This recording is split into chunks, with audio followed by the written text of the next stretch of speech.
Hello and welcome to Harry Cole Saves the West, the show where American grit meets British backbone. Another day and another rejection by the Russians of Donald Trump's plan to end the war in Ukraine. Putin's swagger is slipping, however. His army is bleeding out. His economy is running on fumes. And yet still, America hesitates. Sanctions may sting, but they don't strike. Weapons may sustain, but they're not going to win this war.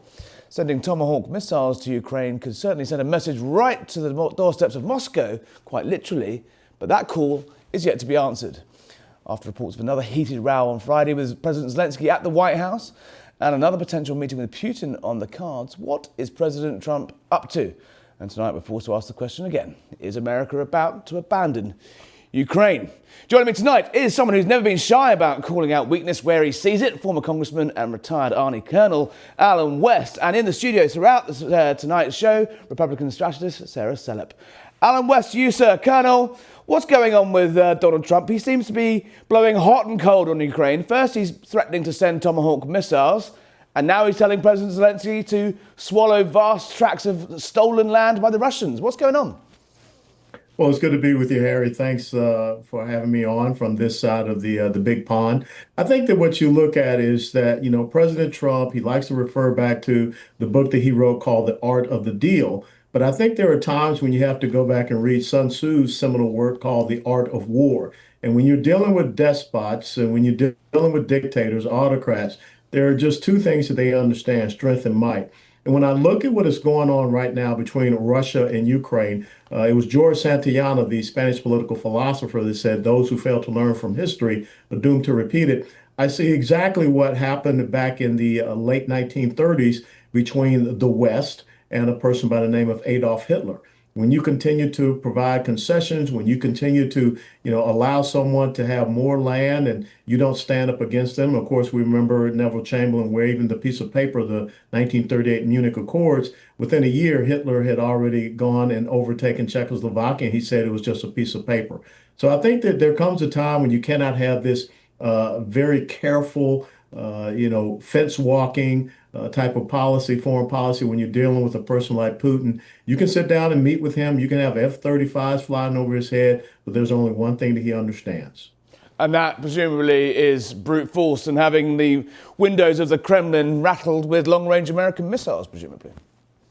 Well, I hate to put it that way, but when you look at the fact that you are launching from Russian territory into Ukraine, and then also we see the incursions into Poland, we see some of the disturbing things that are happening in the Baltic states, Latvia, Lithuania, and Estonia. We know that there are some concerns that even Finland has with some of the incursions that Russia is going about, cutting some of the pipelines, communications pipelines, oil and gas pipelines there in the Baltic Sea.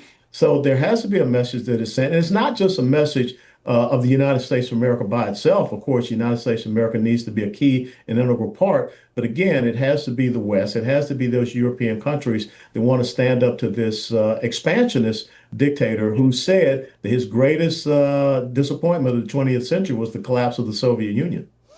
Having said all that, Colonel, then what is Donald Trump doing? Because it seems he's sort of blowing in two directions to me. Obviously, we saw the Alaska meeting back in August. That obviously, was a attempt to sort of unlock the deadlock, but doesn't seem yet to have worked. We then saw President Trump hold an extraordinary summit at the White House with the European leaders who all pledged to, police whatever peace deal could be achieved. And then, again, Putin has thumbed his nose at the West and said no dice, and said, the fundamental underlying factors of the war need to be ironed out before any peace deal. There's no ceasefire with peace. And Trump has a long conversation with Putin last week, and now seems to be back sort of almost trumpeting Putin's lines rather than Zelensky's lines. Is it the case of him just sort of listening to the last person he's spoken to? Or are you concerned he's not listening to people like you who are trying to help him? Well, I don't know if the president's going to listen to someone like myself, but I think he's trying to thread a very careful needle in that, again, he is trying to come to a solution whereby he is not upsetting certain people in his own party's base who does not want to see any quote unquote expansion of a war, because after these several years, we've seen a lot of American resources that have gone into Ukraine. But I don't think that we're talking about financial resources. I think that we're talking about showing a seriousness about the weapons and armaments that will enable this not to happen. And if you go back and you look at the comparison between Barack Obama and Joe Biden, that's when Vladimir Putin made his incursions into Ukraine, the Crimea, of course, and then also the eastern Ukrainian area, especially the Donbass region. But I don't think that you want to reward a person like Putin saying that we're just going to draw the lines where they are, because what guarantee that you have that Putin will not continue on? So I think there comes a point of no return when you have to realize that, peace and talk and negotiation and compromise are seen as weakness by someone like a Vladimir Putin. So if you were advising the president right now, if you had 30 minutes with him in the Oval Office tonight, what would you say to him? Is this the moment to go for the kill? Yeah, I think that the most important thing is you have to show Vladimir Putin that you're very serious about him not having supporting this invasion that he had against a sovereign nation state. I think it's very important that we up the ante as far as providing more of our liquefied natural gas to countries in Western Europe so that they can cut the ties with the Soviet Union. I think we also have to put economic pressure on China, because there's a reason why North Koreans are there fighting in Ukraine, and that's because of the blessing of China. But also, again, I think you have to show that you're going to support the type of weaponry. If the Western European countries, NATO purchases these weapons and turn it over to Ukraine, that's fine. But we need to have an air cap that is up there preventing these drones and these aerial incursions into some of these other sovereign nations. That's what he has to see. Colonel, stay there. I'm going to come back to you, and I'm going to pick you up on that China point in a moment. First, I'm going to bring in Sarah Selip, Republican strategist. Good evening, Sarah. It does strike me, am I wrong in thinking it strikes me that the relationship that Trump has with Putin is clearly much better than the relationship he has with Zelensky? It doesn't strike me he particularly likes Zelensky, and it strikes me that he's just not willing to just go that extra mile to really kick Putin when he's down. That's a really good way to put it. So how I see it, over the past 6 years, when we've been seeing Zelensky, if you look at social media, you still see him as unserious. It goes to the sweatshirts, it's the pomp and circumstance, the lack of respect in that sense that he has for Trump, showing up in the sweatsuits or whatever he does. Well, he wore a suit. He wore his suit on Friday, just about. He tried his best. But I guess it does come down to respect for Trump. He understands that. He's been working with dignitaries since he was a kid, basically, and he understands that. He does have a better relationship with Putin because Zelensky isn't there yet. He's expecting everyone to give him what he wants. I mean, to be fair to the guy, he is the one that's been invaded. He is the one who, could easily have fled, instead stayed and fight. Putin is the unelected tyrant. He is the attacker. He is a dictator. He is fundamentally evil guy. Is it not slightly worrying that the leader of the free world seems more comfortable discussing carving up the map, essentially, with the Kremlin than he does with the people who've been attacked? I think that Zelensky is the one who's not receptive to what Trump is saying. Because if you circle back to the past 6 months, the past year, when Trump has had these conversations, his rhetoric on all of the Ukrainian, Putin thing, it's just wild because we have been, as Republicans, giving Ukraine more and more and more and more. And yet Zelensky isn't giving them the respect. Putin obviously is going to do whatever he wants. He's unelected. He will take and take and take. But Zelensky expects the U.S. government to give him a blank check for whatever he thinks he needs. And that is not the case with Trump in charge. Colonel West, does it make you feel slightly uncomfortable when you see the sort of relationship that Trump has with Putin being a little bit more, well, sympathetic's the wrong word, but certainly emollient to each other, whereas, Zelensky gets the tongue lashings? Well, I will agree with the young lady there with you in that there's a little issue about deference. Without a doubt, the president likes to have that level of respect. But I think also, as you just pointed out, you have to see an evil dictator for who they are. And you have to be able to stand against them and say that, there's a point of no return and there's a line that we're not going to allow you to continue to cross. We saw that when we went after the Iranian nuclear facilities. I don't know if this quote unquote ceasefire is going to hold up with Hamas in Gaza because they haven't changed their charter. And we see they have already killed 2 Israeli soldiers just recently. So I think there comes a point in time when, as I stated, dictators understand strength and might. We failed to show that during the late 1930s, and we saw what happened with Adolf Hitler and World War II. And this threat of us going into World War III with Vladimir Putin, if we just stand up to him, I think that's an empty threat. I think that's, a deceptive rhetoric because I believe that we can make Putin back down and we can get the Russian people to make Putin back down. Do you think Donald Trump is just, you do think Donald Trump does have the stomach to get this over the line then?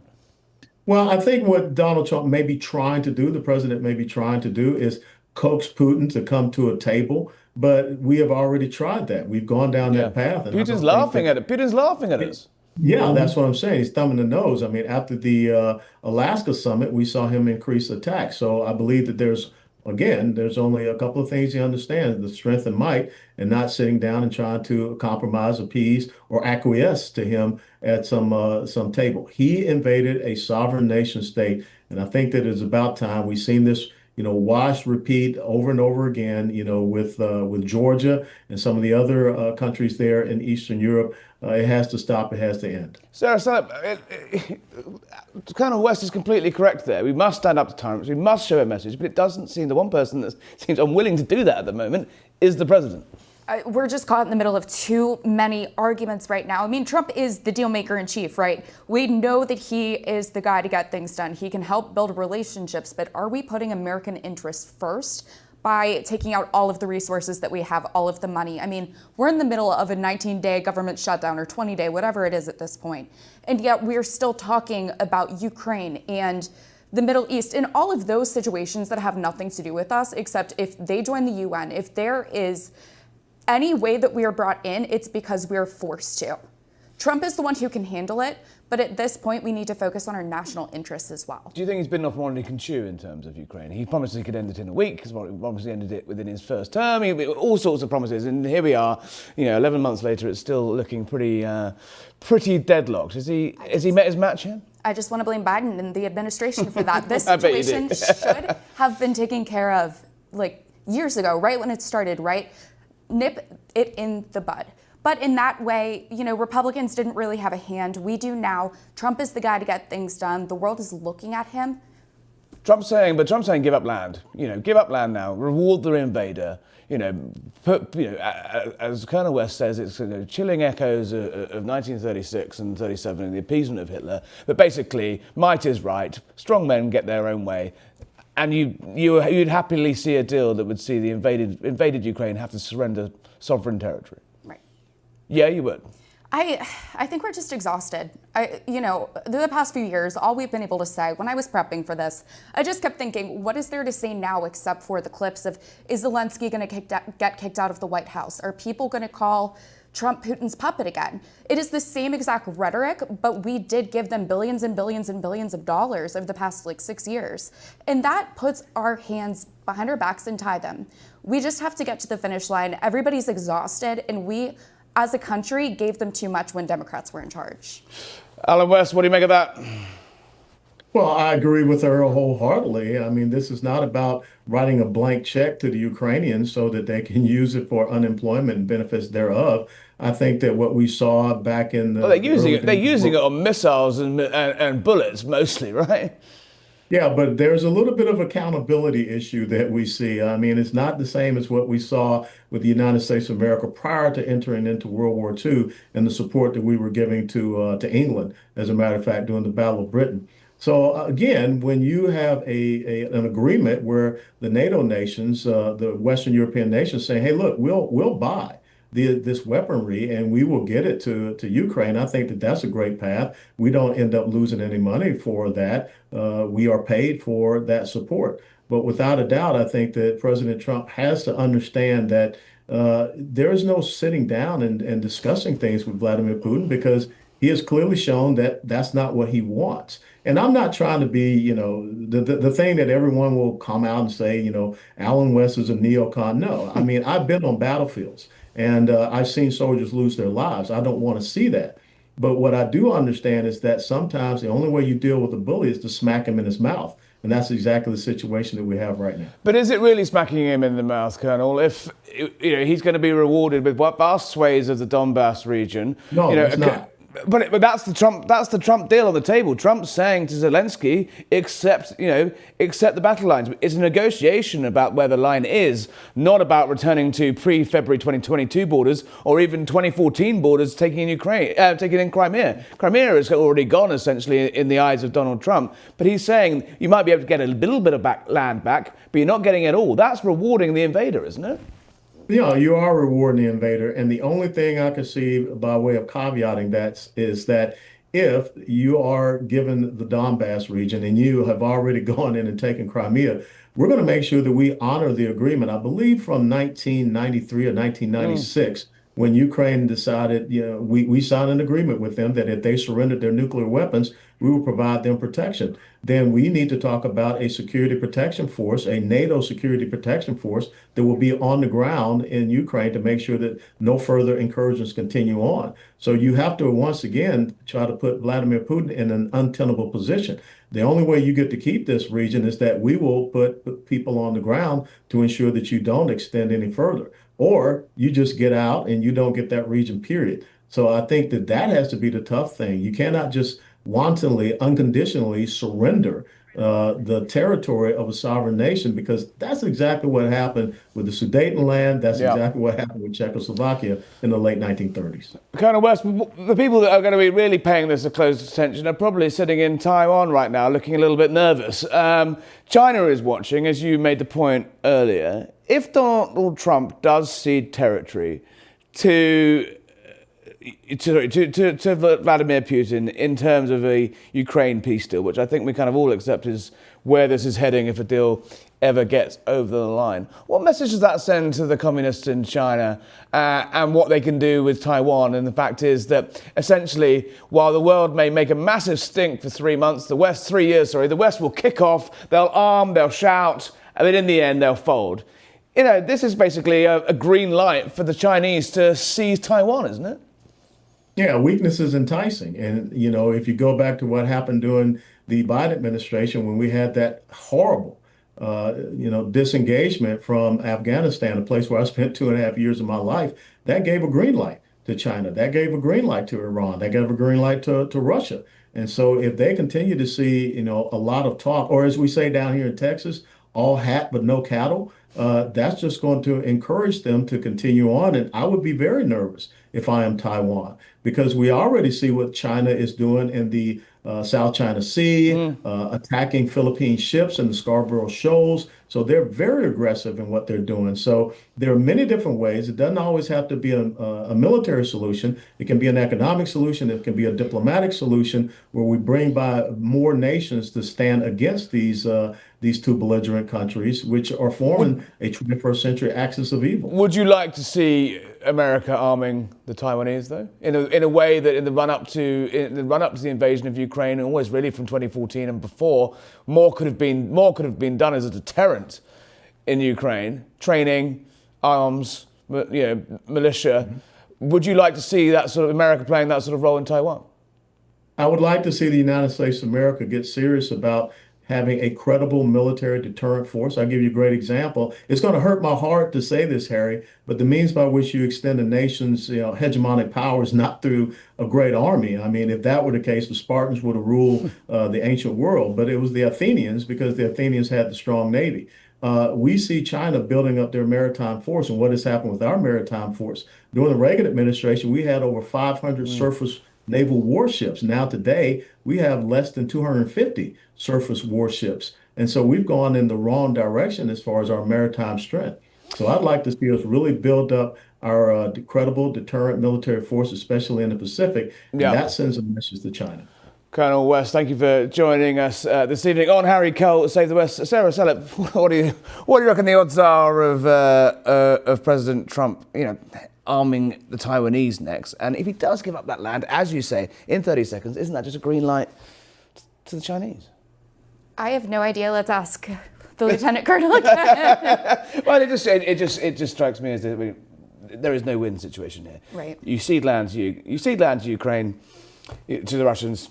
Sarah, stay there. We'll be back with No Kings. You're not going to want to miss this one.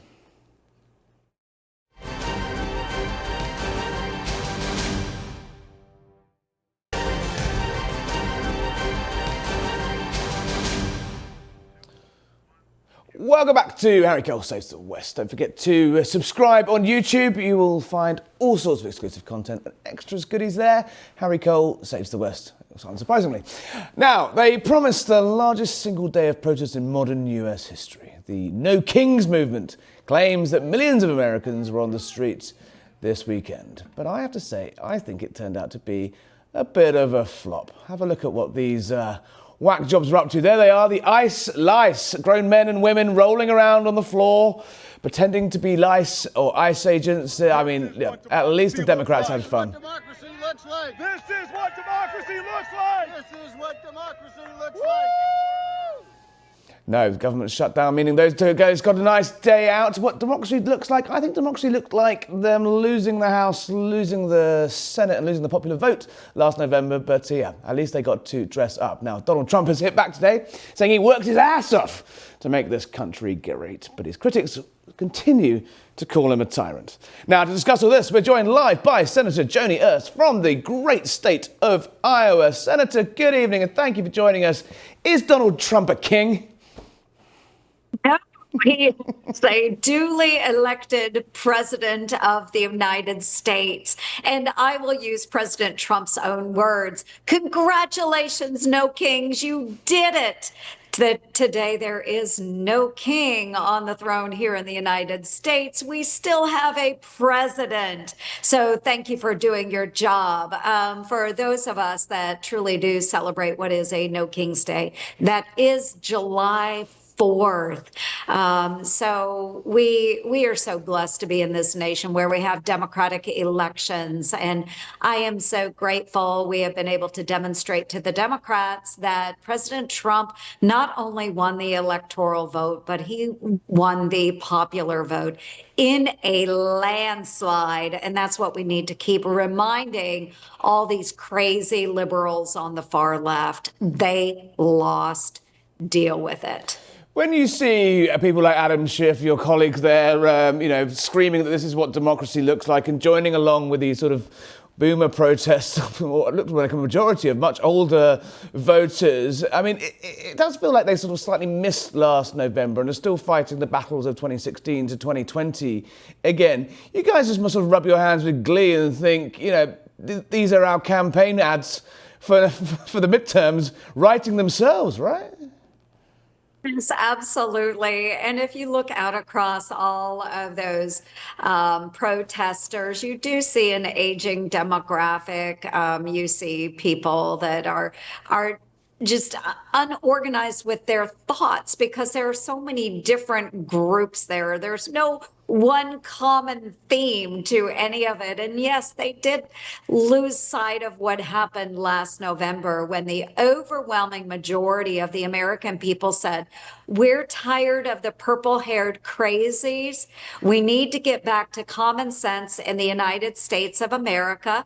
Therefore, we are going to elect Republicans in the House, in the Senate, and most certainly into the White House. So we have a United States that's finally headed in the right direction after 4 years under Sleepy Joe and misguided Democrats serving in Congress. So, it is America. This is democracy. It is where we allow protests to happen.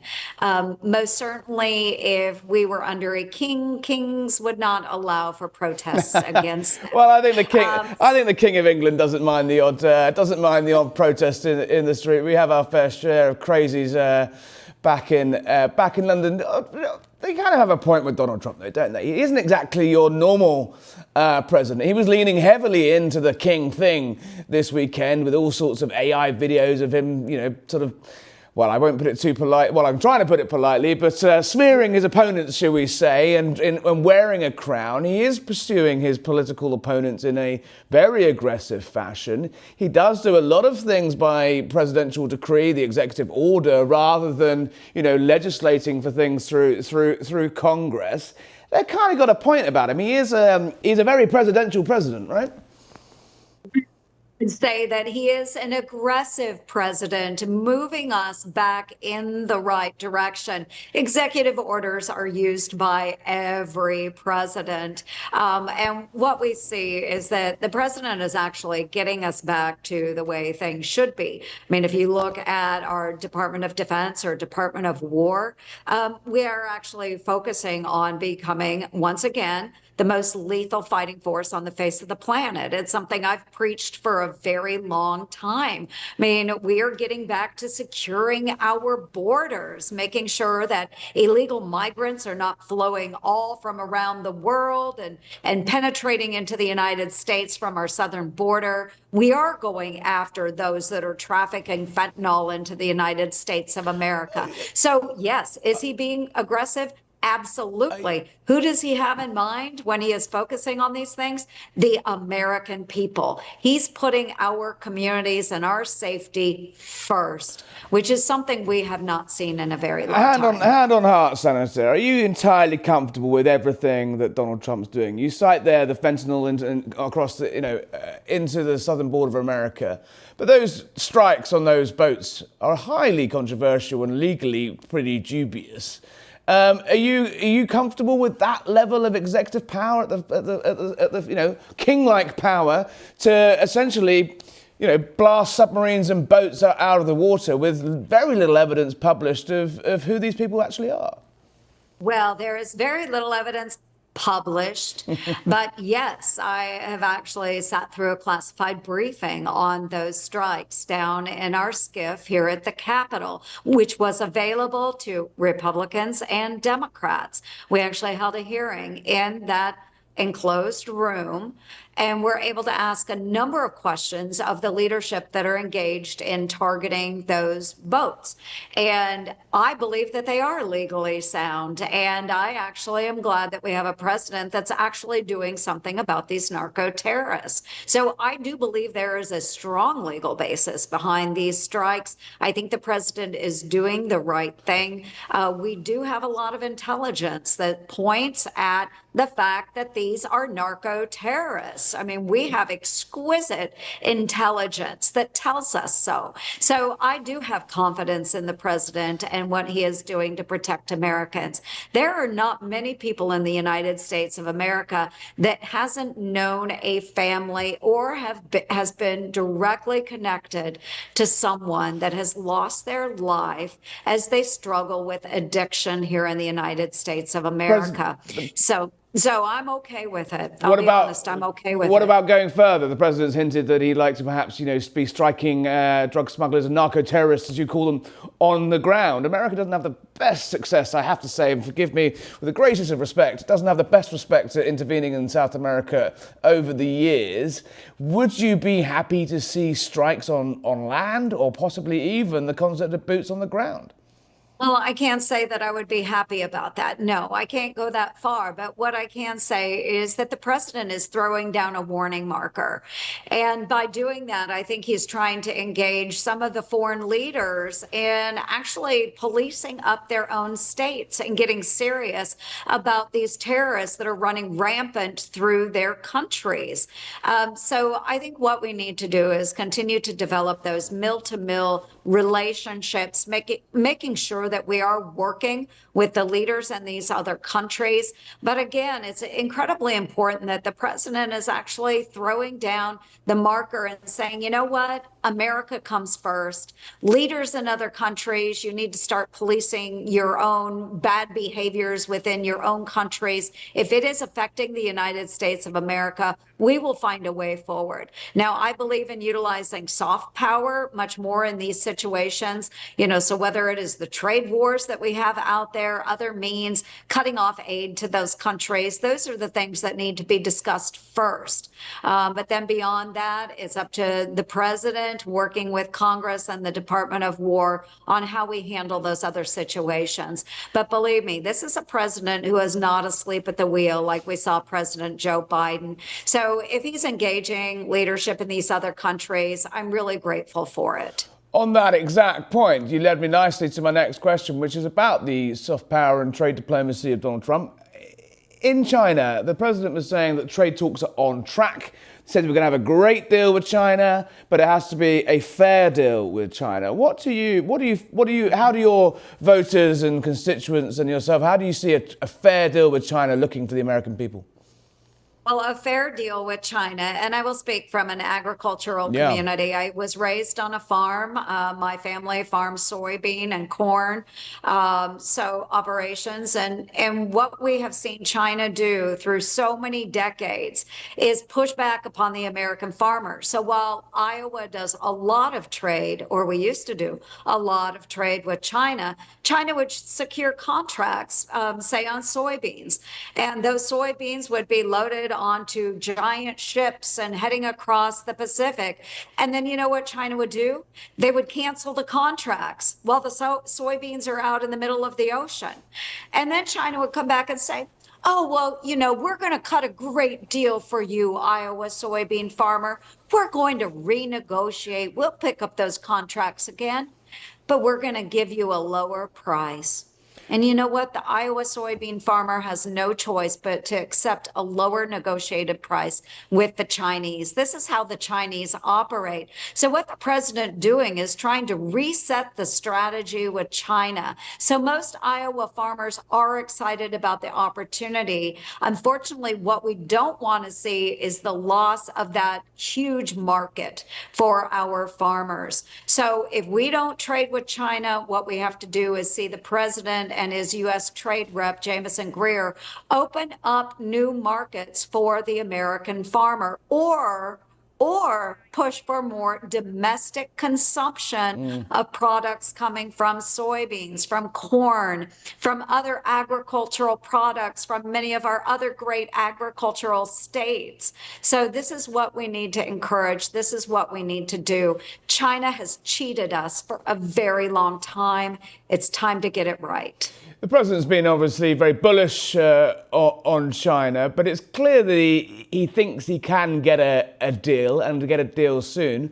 Obviously, the Chinese economy, the jury is out on how accurate those numbers are, and there are suggestions that they are actually suffering much more from the tariff wars than they're currently letting on. Do you think the president can get a deal?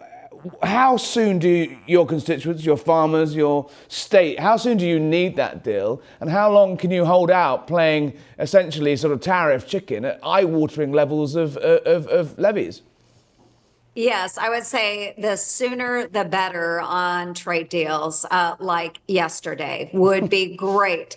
Do I think the president can get these deals done? Yes, I do think he can get them done. The timing is critical. But one thing that we can focus on, especially within the agricultural community and for my farmers, is lowering the input costs. Right now, honestly, the price that we're getting for soybeans is it's maybe just a tiny little bit lower per bushel than the same period last year. So, we're seeing a continuance of the same low levels that we had of sales during the Biden administration.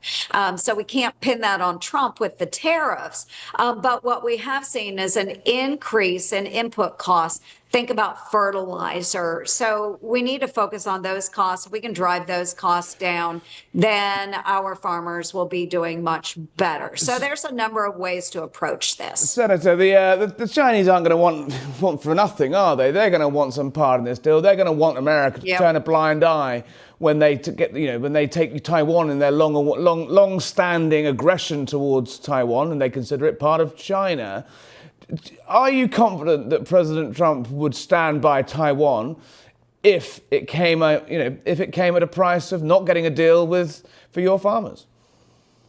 I think what the president would do is make sure that deterrence is there. And we have seen a shift to the Indo-Pacific. And so following on to what Colonel West was saying as well, is we've got to be able to make Taiwan completely unappetizing to the Chinese. So that means providing them with the ability to defend themselves by providing arms, training. We're all about that, making sure that they are that proverbial porcupine Yeah. in the, to the Chinese. They don't want to take a bite because they're going to injure themselves.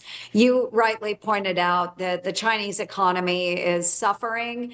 We've got to push, arm where we can, deter how we can, and then hopefully we're not engaging American sailors, American Marines. Do you think the president understands that? We don't want to be in. Do you think the president understands that? Because if we could look at how he's dealing with Ukraine, he is willing to give Ukraine. He's willing to give Putin land from Ukraine, and from where I'm sitting, that looks like a very clear invitation to the Chinese to essentially, well, to coin a better phrase, FAFO. Well, I think it is very unfortunate, but I would say the president is a realist in this fight. We have seen several years of war in Ukraine under President Joe Biden, who was so reluctant to engage in arming the Ukrainians. He was so reluctant to even provide deterrence. He was pulling Americans and American fighting men that were training the Ukrainians out before the war even started. So President Trump is not doing that. President Trump has our American military working with the people of Taiwan. Joe Biden did send long-range missiles. He did send tanks. He did send jets. Would you like to see President Trump up support for Ukraine? I'm confused. I am going to push back on that because President Biden only did it. Every time I went to President Biden and his national security advisor, Sullivan, it took 6 months of me pushing for them to even consider arming the Ukrainians. And it was with great reluctance.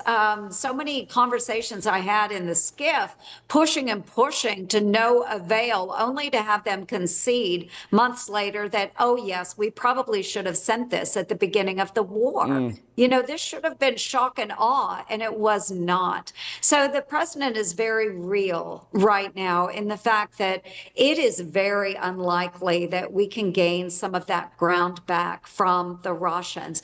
And it hurts my heart to say that because I'm very closely connected to Ukraine and the people there. They are the breadbasket of Europe, much like Iowa provides so much food for our great United States. But unfortunately, this is the realistic situation on the ground. The Russians have an upper hand right now by having gotten that land. It's going to be very difficult to get them off of that land. I will do everything I can to encourage the president to do what we can for the Ukrainians. But again, he is very realistically situated right now in the fact that the Russians have gained the upper hand through many years of war in Ukraine. We don't want that to see that in Taiwan. If that is the case, Senator, final question, and you strike a poignant thought there. If America was just going to pull the plug in the end and give this land to Putin on the current lines, essentially, give or take a few kilometers here and there, carve up the Donbass, carve up the east of Ukraine. The east of Ukraine, there we go. What was the point of the last 3 years? That deal could have been done. That deal could have been done months and months and years ago without the loss of millions of lives on either side. Yes, the Russians have not gained much in the last year, but you were absolutely correct. And President Trump, every time he engaged President Putin, Vladimir Putin, in those discussions, he thought he was gaining an opportunity for a peace agreement between Ukraine and Russia. And every single time Putin, he went ahead and would send missiles into Ukraine, which killed many more of those Ukrainian soldiers, many more in the civilian population. And I think that President Trump has really had a hard awakening to the fact that you cannot trust Vladimir Putin. And so he's getting to a point where we need to finish this. We need to settle it. We need to find an agreement. And then all hell will break loose. After some agreement is made, we arrange a ceasefire. If it continues to happen after that, then I know that there will be heck to reckon with coming from President Putin and from NATO. So I think at some point we need to see peace. I know that this comes at a very heavy cost, especially for our Ukrainian friends. Vladimir Putin, he is vile, he is despicable, he is evil. But at some point, we've got to lessen the wounds to Ukraine and make sure that they will survive for another day. Senator, thank you for joining us tonight. If a slightly pressing note to end on there, but thank you for coming on Save the West. Come back and see us soon. Thank you so much. Sarah Selip, that is at the end of the day, I think we're going around in circles here tonight in the fact that you've got China, Donald Trump trying to deal with China. You've got Taiwan, China breathing down Taiwan's neck. You've got Donald Trump trying to solve the situation in Ukraine that is essentially, as the senator said, they're going to come at a cost of giving up land. Those two things basically inherently are a problem. If China see Donald Trump settle Ukraine by giving up land, they're not going to give the US a good trade deal without Taiwan. No, I agree with that completely. And it was interesting to see what Senator Ernst said on that. I mean, I trust her on many, many issues, but she is the person to know trade for agriculture, national security. She's been in the room where it happens, right? And it was very interesting of her to mention the breadbasket. Ukraine being the breadbasket of Europe in Iowa. I've never heard that, but that is very, very true. And I guess it does come back to, circling back to your original question in the last segment, but I don't know if Trump and Putin actually have this really close relationship or if it's the difference between a colleague and a friend. It's a work acquaintance. Would you actually go to them for something legitimate? I think it's a sense of respect. And I want the best for Ukraine. Everybody wants the best for Ukraine, but depleting our resources is never going to be the right answer. Well, as Donald Trump said, America needs these tomahawks as well. Like we can't just give them away without replenishing the supplies. Obviously, the president's off to meet the Chinese. He's very bullish about the prospects of a deal. The senator there was very bullish about needing one. Do you think he's actually going to get one? I mean, the Chinese don't do these things quickly, do they? No, they don't. But we've been expecting them to wage some sort of war on America and the rest of the world for some time, right? We're waiting for an AI war, technological hacking. I mean, who knows? Took out Amazon this morning? But we didn't expect a trade war to this extent. And the Ukrainian-Russian war, all eyes are on America. We've been talking about Gaza, Israel for so long, and it finally came to an end, right? No, exactly. The attention span of the West seems to be able to focus on one thing at a time. But I think Twitter. Exactly, we've melted our brains. Sarah Selip, stay there. Don't go away. We'll be back after this with once again my favourite topic: free speech.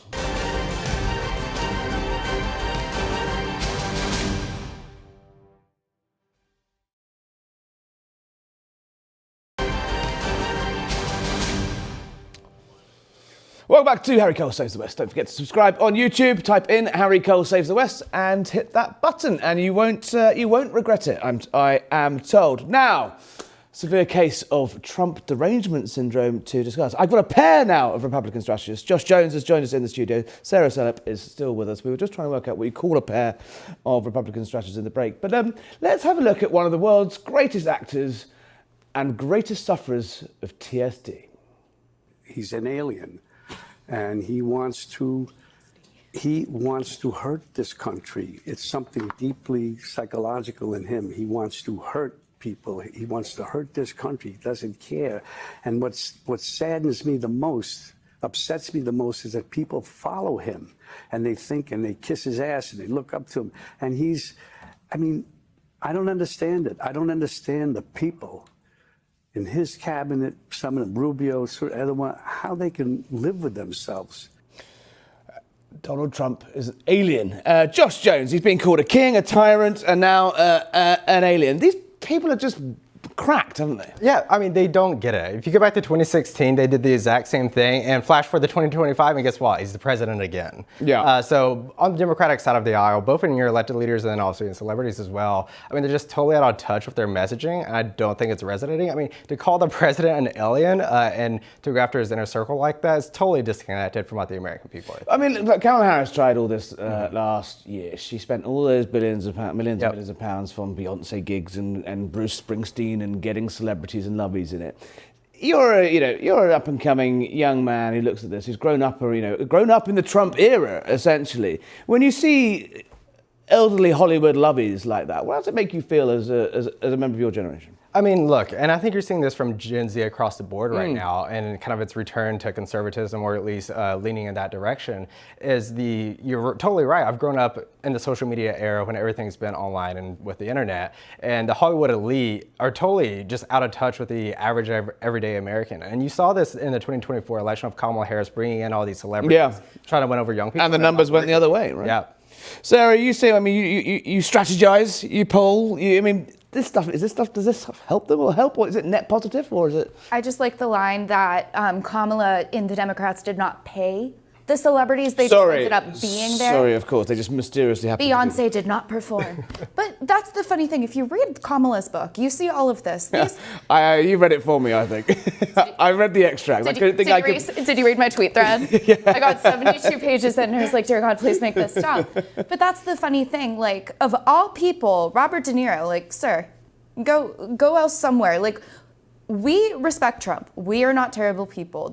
I'm just so sick of them saying that we're not good enough. 51.7% of American voters, disagree with that he is in. There's a slight darker side to it as well. I want to look at something else that Robert De Niro said. He will not. We see it. We see it all the time. He will not want to leave. He set it up with his. I guess he's the Goebbels of the cabinet. Stephen Miller, he's a Nazi. Yes, he is, and he's Jewish, and he should be ashamed of himself. So lovable, lovey, sort of crazy granddad's gone a bit crazy about Trump. But at the end of the day, there's a horrible smear there, and a really nasty streak, Sarah Selip, about Stephen Miller. Yes, he's a hardline, MAGA guy. He is leading an aggressive clampdown on immigration and lots of other matters. But calling a Jewish guy Goebbels and calling him a Nazi without a flinch on mainstream television. Right. That's the kind of dark place the left has got to, right? Exactly. Well, this is exactly what we've been seeing since 2015. But first off, Robert De Niro is 80-something years old. He needs media training because I couldn't understand a word that he was saying except for Nazi. And that's how it keeps going. They need a filler word. It's Nazi, fascist, you're not woke, you like kings, tyrant, all of that stuff. I am so sick of hearing these buzzwords that they're throwing around. Like, remember when Nazi actually meant something? Yeah, and the word racist meant something. No, exactly. And Josh, you're surprised. Then you read stories like the FBI discovering at Palm Beach a potential shooting spot. We had 2 attempts on the president's life last year. We had people at the No Kings rally, shooting themselves in the neck. But recreating the assassination of Charlie Kirk as a political left-wing statement. Do people like Robert De Niro have responsibility for the sort of mood of the nation? Yeah, absolutely. This is how people get killed. Going back to Charlie Kirk, you've had multiple assassination attempts on the president himself. I mean, this is the kind of rhetoric that will get people killed. And like you just said, Nazi used to mean something. The Nazis were in the 1940s, and that's why America and Britain and the Allies fought against.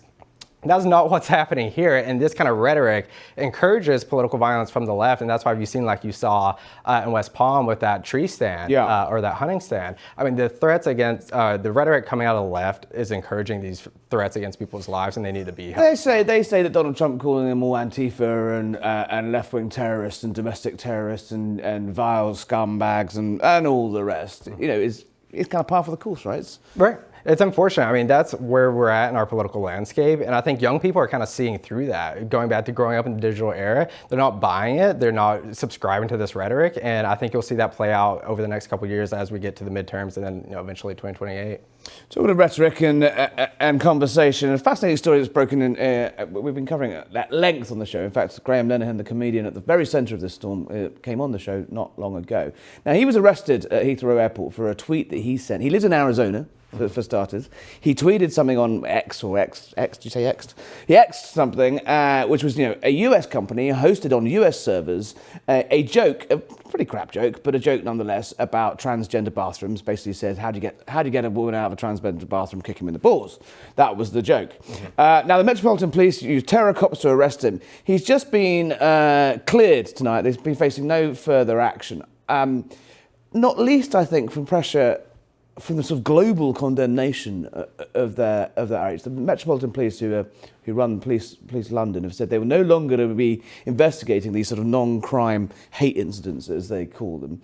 Sarah, do you think pressure from people like J.D. Vance, Marco Rubio, Donald Trump himself has, helped sort of Britain slightly see the light on this? Absolutely. I mean, we can all agree that America is the freest country on earth. That's why millions of people try to come. Though. I mean, Pam Bondi, after Charlie Kirk, did come out and say that you could potentially see legal policing of language. That's the frustrating part, where we are so free. Our speech is so free since Elon took over that we've been seeing terrible things online. And I don't necessarily blame Elon on that. I just think it's how we're desensitized to it at this point. It's like watching a movie. Our friend got murdered, and people are still celebrating making that joke. Exactly. But I mean, it's the same people who will go on and every single day say we need to do this to every single other people or every other single Republican.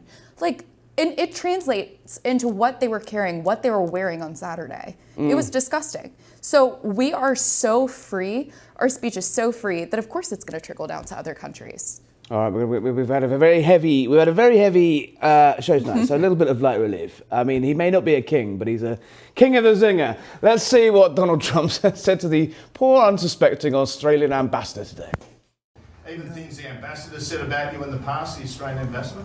I don't know anything about him. I mean, if he said bad, then maybe he'll like to apologize. I really don't know.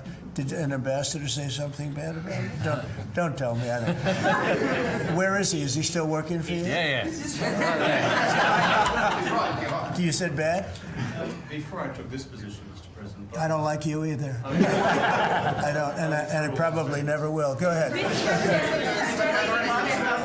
Josh Jones, I don't think he was joking there. I think you're totally right. I mean, one of President Trump's biggest assets that he has is his humor. I mean, he's a real human being. He's a TV guy, right? He's got the comic timing. Right, yeah. He's a very funny guy. And again, it goes back to him coming from his background, but also just being a real person. I feel like so often in politics, people get so disconnected, and I don't think that's him. Final thought, Sarah, 20 seconds. I mean, that is not your normal diplomacy in action there. You can see that Kevin Rudd, former Prime Minister of Australia, wince as he was sort of given the box office treatment there. What you see is what you get. I mean, there's a reason he's good at making deals. He's a normal person with actual character traits that people want around them. Of course, you'd want that sense of humor. I want him as a friend. You couldn't write it. He is box office. Republican strategist Josh Jones and Sarah Selip, thank you for joining us on Save the West tonight.